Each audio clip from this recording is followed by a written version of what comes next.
Pokemon Go is a great game for a select group of people. For everyone else, the game is certainly lacking to say the least. The rural problem in Pokemon Go is a major problem, one that Niantic absolutely should not ignore, and yet for one reason or another, they have seemingly ignored it for far too long. And if they are not ignoring it, then the solutions that they have proposed are not sufficient. The rural problem can be the root of every issue Niantic is currently facing, especially dealing with spoofers. Spoofing can be the result of the rural problem. If the game experience was not that substantially different in rural areas compared to urban areas, then a vast majority of spoofers would likely not spoof. When it comes to game balance, player complaints, revenue, and everything else, fixing the rural problem would essentially fix the whole game. So why is Niantic not doing anything about it?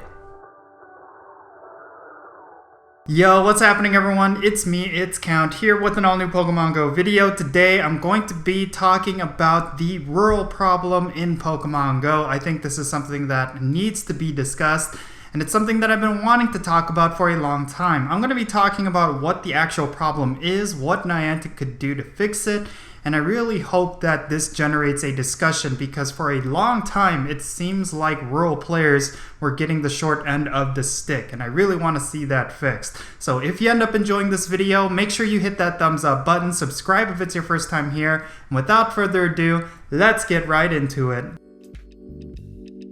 There are several caveats with the rural problem, and it's not just the lack of Pokestops, although we will talk about that later. Many facets of the game contribute to a rural player's negative experience, and Niantic really do need to think about all of these different aspects if they want to drastically improve the experience for rural players. Simply adding more Pokestops and gyms is not enough. The issue goes much deeper than that. So let's start this off by talking about the primary endgame of Pokemon Go, raid battles. Something that Niantic needs to realize is that when it comes to raid battles, less is more. With Rayquaza returning to raid battles, I made a very interesting observation. Raids are a lot more active and players are having a lot more fun when less players are needed. I think the sweet spot, the Goldilocks number of required max level players for legendary raids, is 3 to 4 players to comfortably defeat the boss, with the more hardcore players with some of the best collections and the most Stardust spent easily able to duo. This is certainly what we are seeing right now with Rayquaza, and certainly not what was the case with Armored Mewtwo. Sure, Rayquaza is a bit more valuable than Armored Mewtwo to the average player. On top of being the best dragon type in the game, as well as being a top 10 generalist, its shiny form was also released as well, so naturally players will feel more inclined to raid this boss. However, there are still a good majority of players who just raid for the sake of raiding, and many of them felt more motivation to raid Rayquaza than they did Armored Mewtwo. The reason for that is quite simple. If on their local Discord they could only manage to get a group of 4 people, then they know the raid could still easily be defeated. Thus they don't feel any risk of driving out to the raid and experiencing failure. This is a stark contrast to Armored Mewtwo, where groups that could only muster 3 or 4 players would not even bother. But it's not just the way raid battles are currently balanced that hurts rural players. Simply put, rural players can't raid if there's not that many gyms in their area to begin with, which leads me to my next point. The absolute largest problem for rural players right now is bar none the lack of gyms and Pokestops. This is a no-brainer to any player of Pokemon Go, but I think the problems are much deeper and involve Pokestop submissions. In urban areas, there's a Pokestop for pretty much everything. It's not uncommon to walk down a city block and be able to spin 5, 6, or even 10 Pokestops. Talk to any urban player, and they never run out of Pokeballs, potions, revives, and berries. And it's not just the endless stream of items that urban players benefit from, it's the endless Pokemon spawns, countless lures 24/7, etc, etc. In rural areas, there is absolutely nothing like this, not even a sliver of what I described. Even with portal submissions and Pokestop submissions, players in rural areas are at the mercy of the OPR, which is notoriously stingy when it comes to approving new portals. Plenty of Pokemon Go players are now at a level in Ingress where they can submit portal submissions, and yet many have told me that their portals hardly ever get approved, even if the location is actually legit. Now when it comes to areas where Pokestop submissions are in their beta, the same issue exists, simply because even Pokestop submissions directly from Pokemon GO still need to go through the OPR. My point here is simple. Even with Pokestop submissions, this is still going to be a problem. Look, I'm not saying that every area in Pokemon GO needs to be as populated with Pokestops and gyms as major metropolitan areas like downtown Chicago, but the difference is staggering. A middle ground is all I'm asking for. There are 3 solutions that I want to propose, which I think are completely feasible.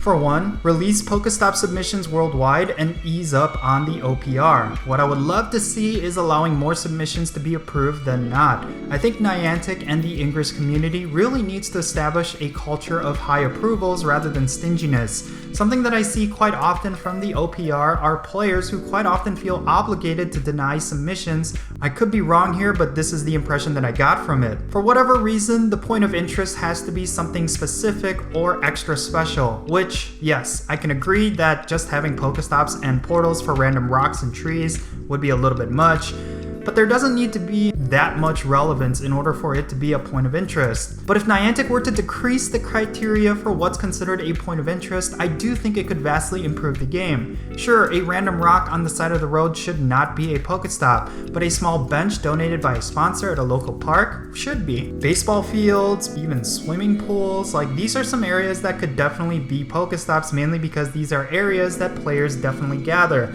Maybe even a historical street sign could be deemed okay as well, or some sort of small monument within a cul-de-sac that everyone in the neighborhood is familiar with. And yes, I do recognize that these sort of things are Pokestops that do exist in the game, but these are also items that are frequently denied from the OPR. But if certain kinds of items like structures and monuments do get approved in some areas but they get denied in others, it's kind of ridiculous at this point. And I really think it's simple. It really comes down to easing up on the requirements and building up a culture of approving more than rejecting. Another solution is for Niantic to add Pokestops automatically through OSM or Google Maps. Now this could be technically infeasible and I recognize that, but if Niantic were to crack the code on this, I do think it could greatly improve the game. And yes, I also recognize the risk behind doing this, and it's probably why Niantic never considered doing something like this in the first place.